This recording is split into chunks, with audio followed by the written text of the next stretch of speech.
Welcome back, everybody, to the Triple B podcast. This is Seth Todd with your host, Altman Biggs. The Altman Biggs. The Altman Biggs, my bad.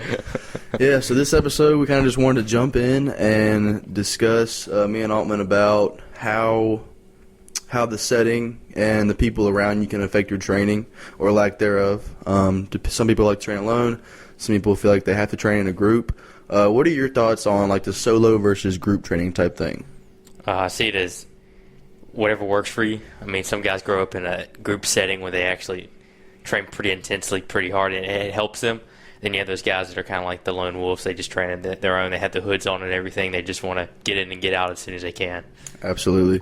Do you think that has any relationship to who they are as a person, like introverted or extroverted outside the gym? Do you think it has an effect on when they come in and train?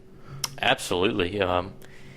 Introvert, obviously, I would think that someone likes to train alone more often than the extroverted. They like to talk to more people. They have more friends in the gym. You see that all the time. I got a buddy back home who knows everybody in the gym. He knows everybody, and he kind of like that. We had that 5 o'clock group back at home. Mm-hmm. I was the young guy. We had a bunch of the older guys, like the dads and everything. We all trained together sometimes. But yeah, I think that introvert and extrovert can definitely play a part in it.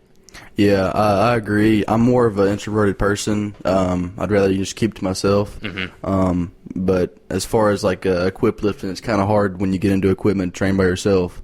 So, if I have a day where I'm able to lift equip by myself, or it's just a raw day, I would most of the time prefer to work out by myself. Mm-hmm. I can get it done faster. I mean, I enjoy helping people work out. Don't get me wrong, but sometimes when I go in a train, like, I want to get my training done. I don't want to sit there and spend half the time helping you, and then 5 minutes here, 10 minutes here, talking to Joe in the corner, and then Terry over and on the elliptical, whatever. Yeah, it's kind of like finding a best friend. It's like you don't find a best friend that often, but when you do, you click. You know how each other works, and it's kind of like with a training partner. Mm-hmm. You try to figure out, all right, this person knows like how fast we like to have the same tempo. I know when to push him. I know when to back off. They know, and vice versa. I think that's a pretty big part. Yeah, I feel like you have to have a really good relationship. If you have like a solid training partner that you go with, religiously with that person, you got to know each other pretty well. Oh, for sure. As far as when you're in the gym, and then you got to be able to rely on each other. Yeah, it's like if you're down, that's when they're pushing you. I've had training partners that I'm getting like to the end of that set. I'm like, I'm getting angry. Want to get that last rep, or get a little bit more. I'm thinking, and they're over there somewhere. I'm just like, what do you do? I need that extra little push, or just get those little bit of partial reps in there. So I see that as just more of you got to kind of teach somebody sometimes, though. But like you said, it's not really fun to go in and teach somebody when you're trying to train. Yeah, and it's also it's better to have a training partner that has similar numbers as you and use a similar weight. Yeah. I mean, it's nice, to go back and forth with the weight, but it's better when you have that person that's kind of close to you or maybe a little above you in numbers, so you can have somebody to compete with. Exactly, and then you might be better at them in some things. They can compete with you with that. Yeah. It's kind of like you and Morgan. We got another buddy on the power team, Morgan. But y'all are better at the big lifts than I am. And when me and Morgan, when we get together for like an accessory lift, I kind of blow through. I'm much better at the accessories, and he's just like trying to keep up, and I'm trying to keep up with y'all on the squat, bench, and deadlift. Right. So I think that's fun sometimes, for sure. Yeah, everyone's got their own little specialty. Yeah. So if you had to go through and someone was trying to figure out whether they wanted to train solo or with a group, keeping the factor aside that they may not have as much knowledge as is needed, what would you say the main benefits are to training with a group? How can you train the hardest? Like, what do you find you train the hardest at? Do you find you train harder when you're alone? You can really get super focused and have that kind of tunnel vision effect, or do you find it better when you are with other people that can push you? Yeah. So training with the group, you got people to push you, you have people to hold you accountable. Live off the energy of the group. Yeah, you can feed off the energy, and then if you're with the other people there, you can maybe go a little bit heavier than usual. 'Cause, you got some spotters, Throw on Exactly. that extra 10, 15 pounds. A little bit of confidence. If you miss it, your spotters got you. Yeah. But, training alone, you got to kind of be mindful of that. Exactly. But I think training alone, that helps you learn your body too. Since you don't have those spotters or anything, it helps you learn when you can push and when you have to back off. So to say. Absolutely. And sometimes, I enjoy training alone, so a lot of times, like when I'm, have a decent squat day or bench day, and I get into that bar, and I think to myself, either I get this weight or I die. Mm-hmm. Like, yep, it's exactly. So you better nut up, get and it you up. better bench it or squat it, whatever you got to do if you're alone. If you look at some of the top guys too, like the elite guys, how many guys are elite with them? Like if you're the best of the best, not that many people. You're probably not near that many people that are just as good as you. So it's kind of hard to find someone that's that good as you. Well, yeah, not even that good, but also as into it as you are. Yeah, exactly. Because I've noticed that's the problem for me. Or back home in Hernando, some of my friends would try to work out with me because I continued to work out past high school, and they just honestly they didn't have what it takes to keep up with me. And that's not trying to be mean, but I go in there and I'm trying to train hard. I'm trying to get my stuff done, Get better. and get better. And it's fine if you're not as crazy about it as I am, but don't slow my training down. Yeah. Do you find it hard to understand why people don't train hard, or how to understand what people don't know what it is to train hard? I wouldn't say I get mad, but I don't know. It's just I have to remind myself that like powerlifting is my life right now. Yeah. That it's not everybody's life. Some people will think about it only when they go in the gym, and then it's done when they leave the gym. Yep. Like when I wake up, I'm thinking about the lift I have to do that day, like the squat or the deadlift. Yes. And this is a little side note, but I think that probably got instilled into me in high school football. We were, we had a max day coming up, PR day, and I would wake up that morning and think about what I wanted to hit. It was like that visualization. Yeah. And that brings us to another thing. How do you feel about visualization? Oh, dude, I think it's definitely a great tool you can use. A lot of great athletes use it. I've been using it lately. Since I'm doing a little bit more of bodybuilding S training, I don't use it as much because I'm not really going for PRs or anything. Mm-hmm.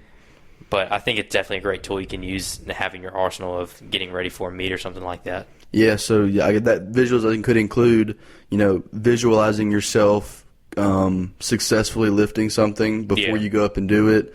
That could be visualizing yourself, at a meet, going through what you do pre-lift, or just visualizing yourself up on the podium. That's what I do. Yeah. I've been trying to visualize myself at blank number of year worlds, whatever year I end up making it, if I ever do. Yeah. Stand on the podium with that American flag. That's the dream. And just think, when you visualize that, you start to change your mind about what your focus is, and you start to do the little things that are going to lead to that. You're slowly reaffirming in your mind that one day it'll happen. You just keep envisioning it. Exactly. You do everything to achieve that vision, whether you know you're doing it or not. Exactly. It's just you change your mental state. Yeah. It's just one of those little things. Yeah. All the little things add up. I think it's interesting how the mind can change the body, or just how the mind can change the body. How if you think about you really want to do something, and I believe if there's a will, there's a way. I think that comes to play with what you were just talking about. If you have the will to be on the podium or will to win worlds or something like that, and you really have that drive, that passion, that discipline, oh, dude, it's gonna happen. If you have that hard work to put into it and consistency. Yeah, you gotta put in the long years. Oh, dude, yeah, it takes 10 years to get to that level. Yeah, talent will only take you so far. Yeah. And then you just gotta put in the hard work. Get a grind. All the greats right now, Big Ray. I'm sure he has quite a bit of genetic potential, but he has put in a lot of work over the years. What is he like 32? I don't know. I can't. I think he's around the low 30s right there, but he's still grinding. Oh, dude, yeah, he's not going to stop. No, not until he's dead, probably. Or his body won't. He turns into a Ronnie Coleman. Wow, that's wrong. But hopefully Ray doesn't listen to this, and hopefully he doesn't become. Dude, if Ronnie Ray Coleman. Williams listened to our podcast, I don't know what I'd do. That's a big achievement right there. It really is. That'd be pretty nice. But speaking of, I've been getting into bodybuilding. I've got a bodybuilding show planned, and I've been looking at a lot of natural bodybuilders. Mm-hmm. The best natural bodybuilders are 32 years old, Really? So right around that same kind of peak as powerlifting. Exactly. Like that's like they've been training since they were 15, or maybe some of them like 20 or 22, but they've just been training hard. They have the genetics for it. And it just like with any sport, it just takes years of doing the same thing, eating all your meals, sleeping 8 hours a night, eating, sleeping, training. It's just a big, long process of the same cycle over and over. Exactly. And, it takes a special kind of person to be willing to do that for so long. Exactly. It can drive you insane a little bit, but you have to be insane to get to that level. Yeah. You have to be a little crazy. Yeah. Which is beautiful about it. I love that part. I just had an equipped squad day, and I've got all these dang bruises and blood blisters on my legs, and somehow I enjoy it. Yeah, it's crazy. I don't know. You enjoy the pain. It's like no pain, no gain, but yeah. I agree with that a little bit. But yeah, a little bit. Which is not to say that you have to be, limping every time you come out of the gym to mean you worked hard. Correlation is not causation. There you go. I think that should be remembered a lot. Exactly. With a lot of training philosophies that are out there. Yeah. So what do you? Well, let's get into your training this week. How's that been? So this last week, I just started week 5 today of the program. I'm going to be competing November 14th in Blue Mountain. That's the plan right now, if I don't get hurt. But this week, today I jumped in the full gear for squat, suit, straps up with wraps. My coach has been having me go up to a single at RPE 8 and then do 3 to 6 sets of triples or doubles as back downs, and then my accessories. Bench has been going really good. During quarantine, I was hitting bench frequency like 3 times a week, and I think that's helped a lot. And I've really been focusing on form for all 3 lifts. So while the weight I'm moving may have gone down a little bit over the last 6 months, the form has gotten better on everything. And that's what we try to preach on the Triple B podcast is technique over weight. Yeah, for sure. You just said the frequency about the bench. It's kind of like been a not a coincidence, but a common theme with powerlifters. Some guys are like, my bench won't go up, and then they add a day of bench press. Yeah. Or a bench press accessory day, and then their bench just shoots through the roof. Yeah, and if you think about it, let's just say, like, hypothetically, you do 5 sets of 5 on a normal bench day. So that's 25 reps of the bench press, if it's just your main lift. Now, say you add one more day of equal reps to ratio, 5 by 5. Now you have 50. You just doubled your total reps of bench for the week. That's 25 more reps you can focus on technique. That's 25 more reps to actually build the muscle. Yeah, I think at increasing and or decreasing frequency can have a huge effect on if you find yourself on like a plateau. Maybe try adding a day for it. A little bit of volume. Like you said, like you get into that plateau, you start off with the 5 by 5 once a week, and you do that until it doesn't work anymore.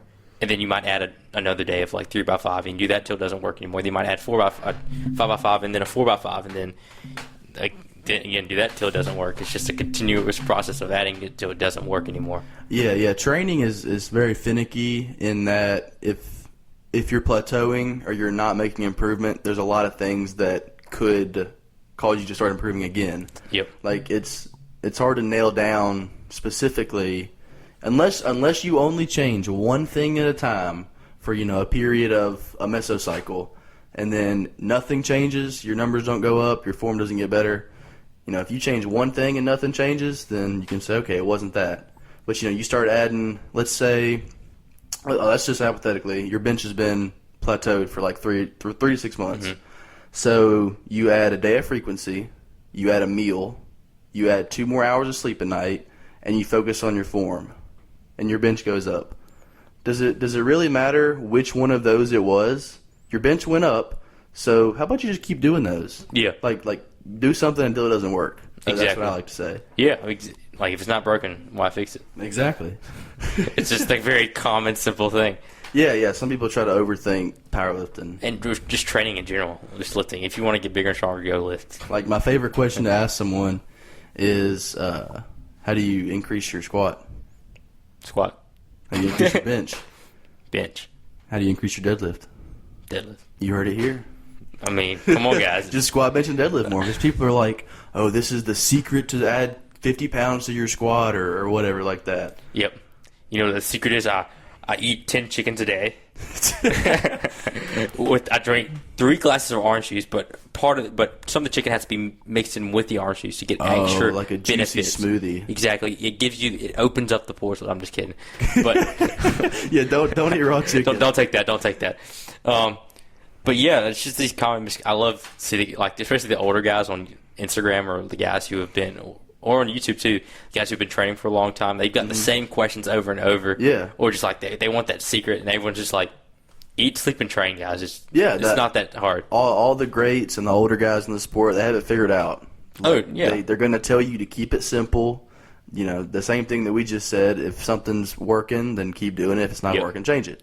I will say this, though. I get pretty bored with training styles pretty often. That's just me, though. I like to change up my training. So I might do 6 weeks of something, and it works, yes, but then I get bored with it. I'm like, okay, I want to change it up. Do you mean like a program change? Or like just I might how change you work out? Like, so I might go with a lower volume, higher intensity. So I might go, Okay. like, let's say I'm going to do Like hypertrophy phase. Yeah, kind of. But both my goals, let's say both my goals are hypertrophy, Yeah. and I want, but for 6 weeks, I do super high intensity, go to failure on every set, all my working sets. So it might be 2 sets per exercise, Right. 2 to 1 set, or 1 to 2 sets. But then I'm gonna go into another phase, which I'm in now, which is a lot more volume. Like, I'm doing 3 times a week of 100 pull-ups, roughly. Like, I do Wow. 1 day of 100 pull-ups, and I do 60 because my back is a weakness. I'm trying to bring that up. Yeah. So and I think there's a time and place for all that. Like we talked about in one of the early ones, where you might have to have a heavier time, and your body responds really well to that. But then when your body stops responding well, you change it. Right. Or you might change it before that happens. And that's what I like to just, after about 6 to 12 weeks, I like to change it and do something a little bit different, and my body responds to it really well. Yeah. I just find that's what works for me right now. So you kind of get bored of the weight? Yeah, exactly. That's just me, though. I get bored. Some people can do the same thing over and over, which is completely fine. If that's what they like to do, then they like to do. Like, powerlifters can usually do the same thing.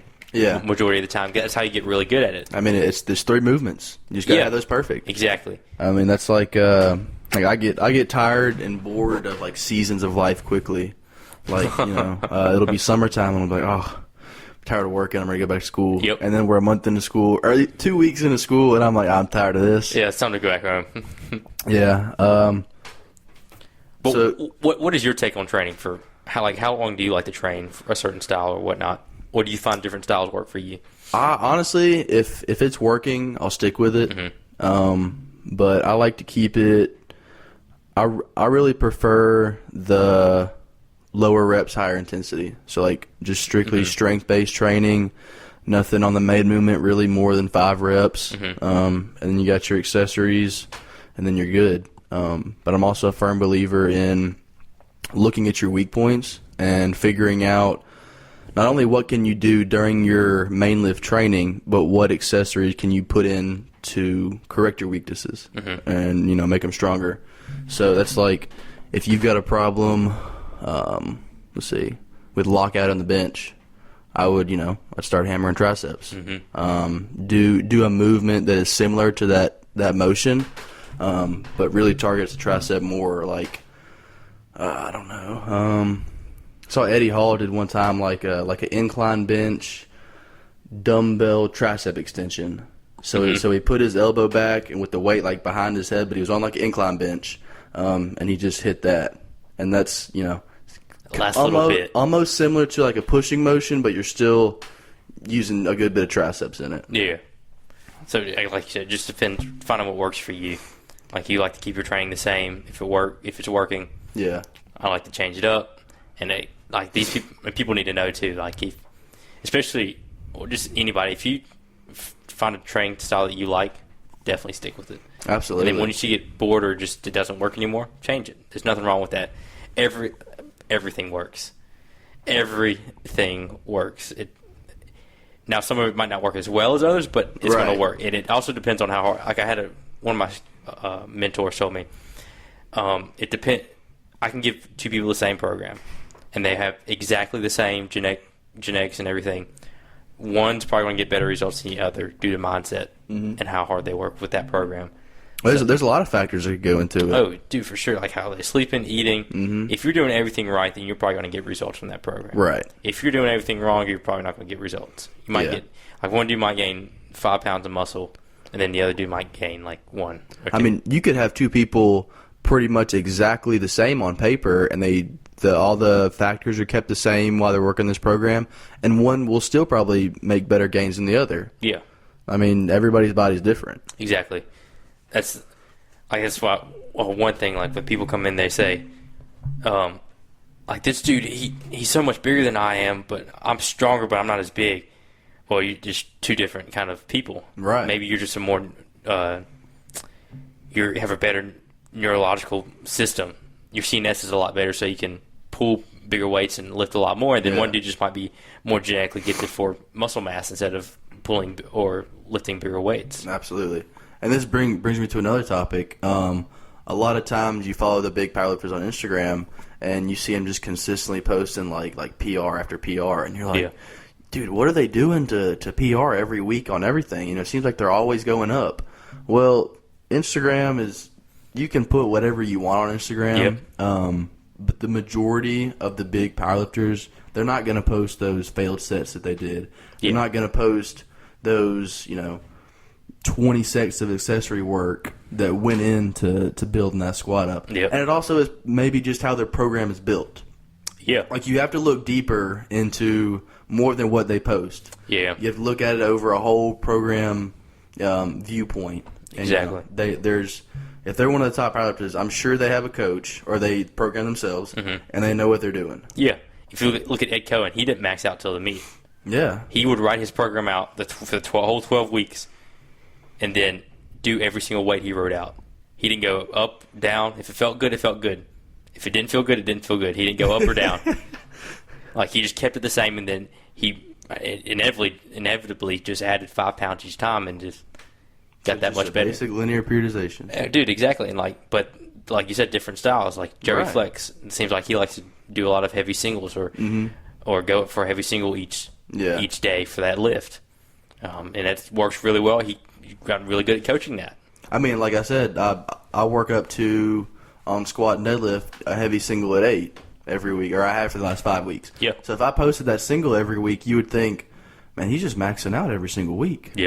But no, for deadlift specifically, for like 3 weeks in a row, I could only work up to a certain weight, and it felt like every week it got harder somehow. But I wouldn't go above that weight until I felt like I had hit that true RPE at what it was supposed to be.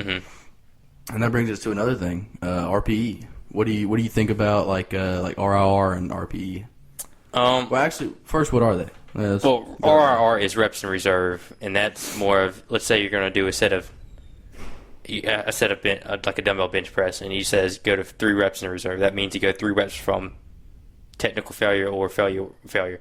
Now, the only problem with that is, especially for beginners, not a lot of beginners know where failure is for them. They might stop at they might think what's failure, but it might be 10 reps from actual failure. Right. That's where you have to have that little bit of aggression, and that's when it helps to have a training partner so you can go to that true failure and learn what failure actually is. Right. Because failure is going to be different for different people. I think it can be very subjective or objective. And then RPE is you take that one. You better rate of perceived exertion, I believe, and it's another thing that Dylan, our advisor for the powerlifting team, points out a lot. A lot of people will just look at, and base RPE off of how it felt or how it looked. But if I remember correctly, it is an objective viewpoint on how slow the lift was at the slowest part. And you can also take in, how it felt and how it looked and how it moved. But there's a lot of things that go into like the RPE. And I've just now started it with this program, and I'm still not really good at it. But it's just one of those things that takes time to get better at judging what your lift should be rated. And I prefer percentages. Like, just give me a percentage of that. It has a specific weight. All right, cool. And I just Right. in my head, I'm like, all right, I have to hit that weight. Yeah. I just have to hit it. There's no if, ands, or buts. If it feels good, it feels good. If it doesn't feel good, it doesn't feel good, but Yeah. I still hit it. But it does, like you just said, it takes a while to learn. Mm-hmm. What do you prefer? Do you prefer percentages or RPE? Well, I was for really everything up until this program now. I'd always done like percentage based because it's simpler, honestly. But it doesn't allow as much wiggle room or like tunability to a program. Like honestly, when I walk into the gym, like I can be motivated to train, but honestly, I might not know like what I'm going to hit that day. Yeah. Like I really just have to see how warm-ups feel, how stretches feel, how my body feels. That's one thing Jesus said. Sometimes you gotta go in the gym and just listen to your body. Yeah, for sure. And so if I'm feeling a little tight that day, I might not go as high as I wanted. Yeah. But I know that since I can't go as high, then I better make my technique on point. Yeah, for sure. Because you can't disregard a workout because you're feeling a little off. Yeah. It's definitely a difference in feeling off and then your body actually telling you, I don't like this right now. Exactly. I like to keep it simple. I'm just a super simple guy. I like to keep my program simple. And I just find that works easy for me. If I just know, like, hey, I did the RR for about 12 weeks, and it worked great. But during the sets, I was thinking about, all right, is this 2 reps in reserve? Is this 3 reps in reserve? And it took me off training instead of just going in and say, all right, I got 10 reps last week. All right, I'm gonna get 12. I'm gonna get 11 reps this week. Just setting that goal like right then and there. Right. But instead of doing like, all right, so this week is 4 reps in reserve, the next week is 3 reps in reserve, and the week after that's 0 to 1 reps in reserve. Mm-hmm. And I'm just thinking, what? So I'm just like, all right, I hit 12 this week. All right, I'm going to hit 13 the next week. Right. And then 14 to 15 the next week, and just try to bump it up each time. Super linear. Right. Try to add 5 pounds each week. I mean, it works for me. I've seen to make progress like that. I might go in 1 week, I might only hit 10. The next week, I come and hit 12. Yeah. And it'll make your workout a little simpler. And like I said, I like to keep it simple. Like, I mean, it's got a percentage on there. Like, you punch in a couple buttons on the calculator and you figure out what you had hit for that day. Yep. And then that's where you can kind of get into, like, changing your program a little bit based on how you feel. So, like, 75%, say that's what you have that day, and let's say it's 365. You hit your first set at 365 and it's moving pretty slow. That's when you can step back and say, I'm going to drop down to 355, we'll say, and just hit that. And if it feels how it's supposed to for that day, how a 75% should feel, then I hit that 355 again. Yeah. You know? Or we could do like that's a good way to do it. We could do like a range, like say 3 to 5 sets at 65%. Yeah. And you could be anywhere from, let's say, like 10 to 15 reps. And like different individuals are going to hit different things. Like, right. Say like they're more fast twitch dominant. They're going to hit a little bit low in that lower rep range. If there's someone that can handle a little bit more volume, they can go in that upper range. So instead of just having like you're going to hit 3 sets of 12 at 365. And you like to implement that into the team's programming here. Is that rep range to let them decide what they're going to do between there. Yeah, exactly. So with that, I have like the super basic 5 sets of 5. The next week is 5 sets of 4. The week after that, 5 sets of 3. Then 5 sets of 2, and then we'll have a deload. Then we'll start over. Yeah. And then, but for the accessories, 3 to 5 sets. Because some people, like if they train really hard, they might just do 3 sets. Yeah. And if they go to like the first 2 sets as a warm up, then go 3 more sets of training hard, and it might be like the first week might be 12 to 15. I got this from Chad Wesley Smith in his Juggernaut 2.0 book. But it might be 12 to 15 for that first week. Then the next week might be 10 to 12, and the week after that might be 8 to 10 in it. Yeah. But again, that depends on the body part. So like with hamstrings, it might be 6 to 8 the first week, and then 4 to 6 the next week, and then 2 to 3 the week after. Yeah. So, and personally, I like the range for myself and for other people that you may be helping that don't have as much experience lifting. You give them like a range like 10 to 15, and if they're a very goal-driven individual, they'll tell themselves, I'm gonna get to 15 this set. Yeah. And then it starts to get kind of hard, and they're at 12. They're not gonna feel what's the word? They're not going to feel bad because they didn't hit their goal because that 12 reps was still within that acceptable range. Exactly. And they'll just hit another set. Yeah, and then that next week they try to hit go up a rep. Yeah. Again, guys, it's really simple. Like if you go in 1 week and you hit 3 sets of 10 at say 70 pounds on a dumbbell bench press, you go in the next week, you try to hit 3 sets of 11. Yeah. I mean, come on, guys. If you're adding weight or adding reps, you're building muscle. Exactly. That's all it is. Yeah. So I want to get your opinion on.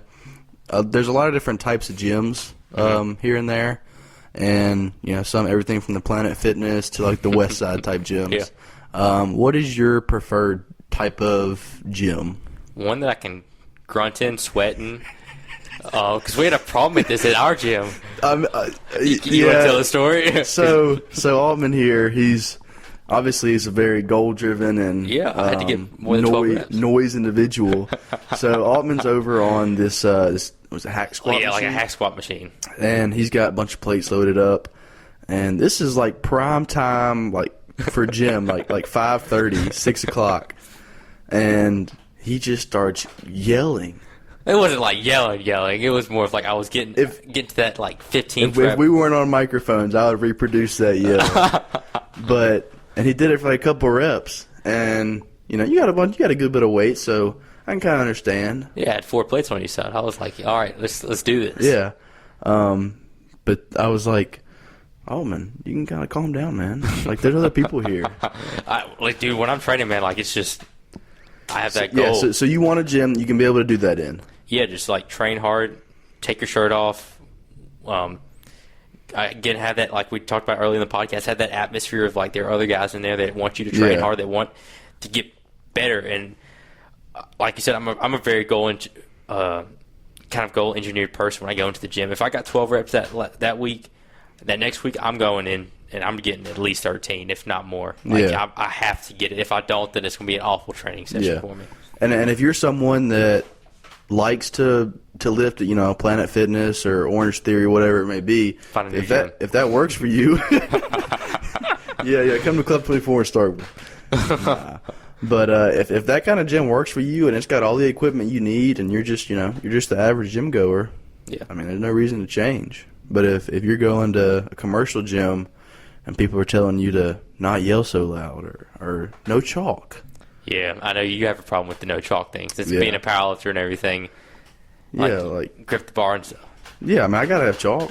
Yeah, every powerlifter has to have chalk. That's like essential. And most commercial gyms, the ones that say no chalk, are the same ones that have a little CrossFit section and they got that blackboard on the wall where you can write whatever you want in chalk. I'm like, how does that make sense? Chalk on the wall, but no chalk on the floor? What? I've never thought of that.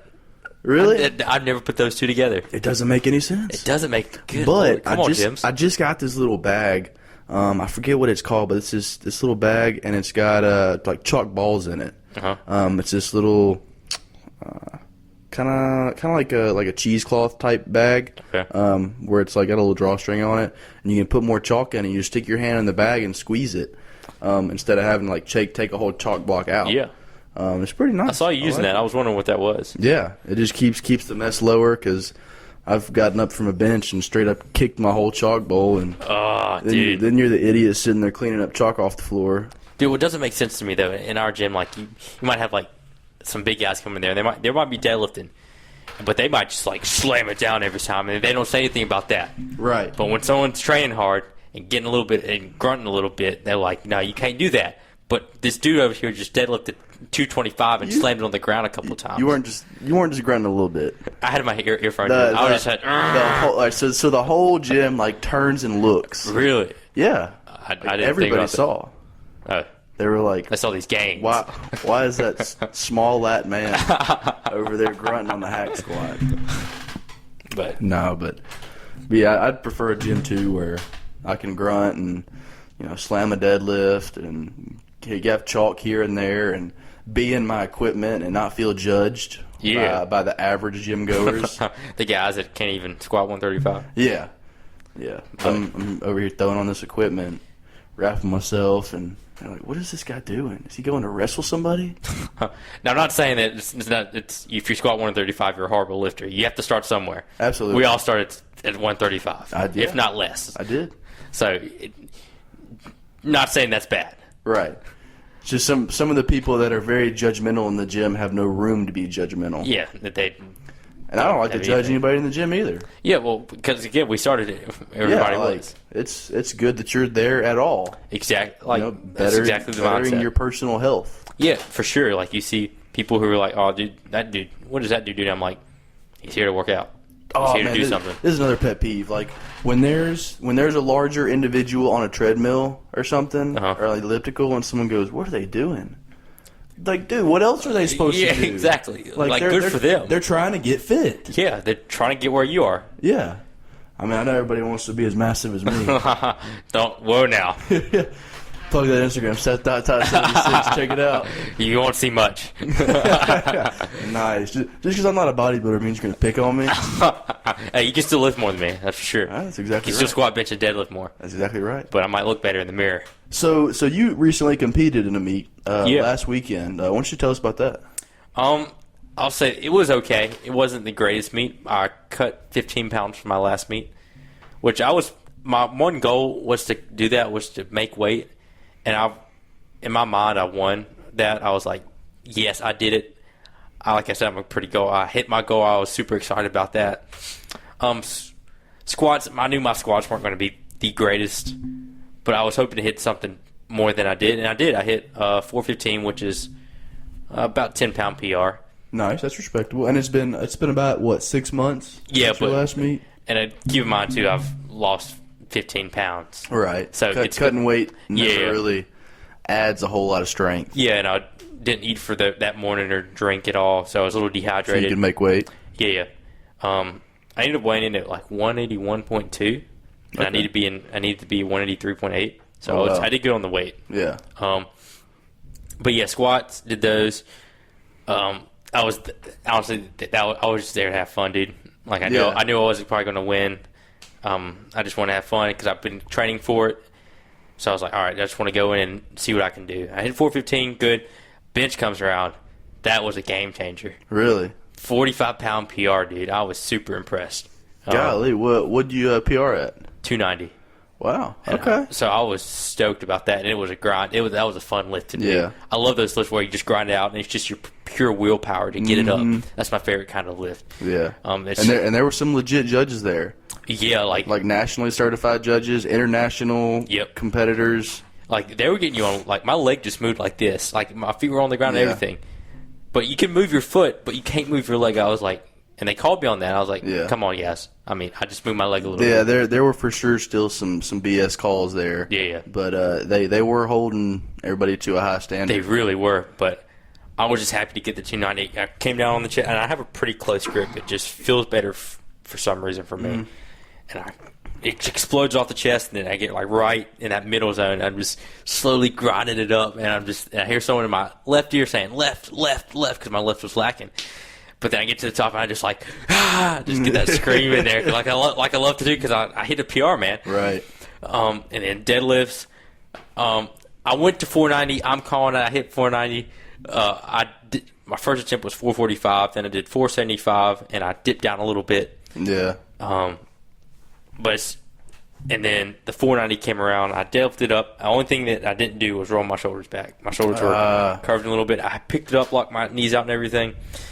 But they didn't give it to me. I had 2 reds and 1 white. So, but So overall, a solid meet for you. yeah, it really wasn't that bad. Now I come to think about it, I had a good time. I really enjoyed You it. didn't get hurt. I didn't get hurt, and I weighed in less, and I hit PR. So I'm pretty stoked, actually. Yeah. I mean, that's one thing I've been having a big takeaway as, like, whenever I train or if I go into a meet, and as long as I don't get hurt, Yeah. I mean, there's always more time. Yeah, it's pretty funny because you look at me and then you look at like some of the other guys. Some of the other guys, they don't look like they're big muscle bound guys. Right. I have more muscle than most of them. I'm not saying I'm big, but I have more muscle than most of them, and I just look better. But then these guys come in, they're just athletes. Yeah. And they're just really good at the lifts. Athletes and very technically sound. Exactly, and they just beat me every time.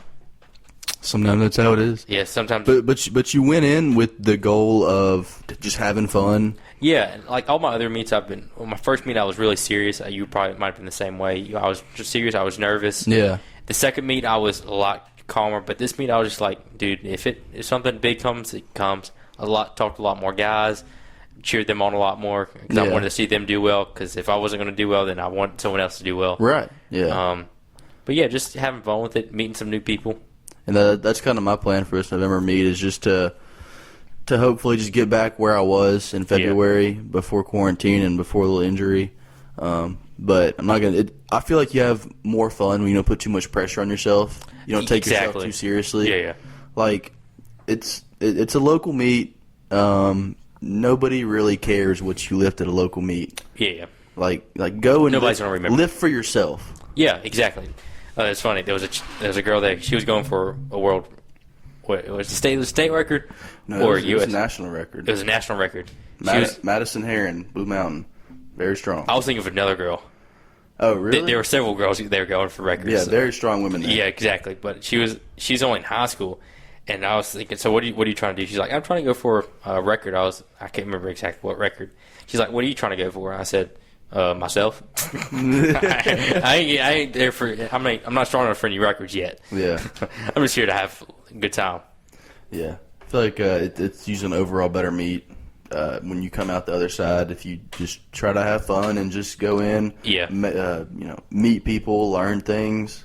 If you don't do well, you don't do well. I mean, come on, guys. There's always going to be another meet. Yeah, you can always register for another one. Yeah, but it just depends on what you want to do. Shoot, man, we've covered a lot in this episode. It's been pretty good. Bounced around here and there, mostly about training. Hope you guys can take something from this episode. As always, where can people find you at? At Big Scholar Strength. That's right.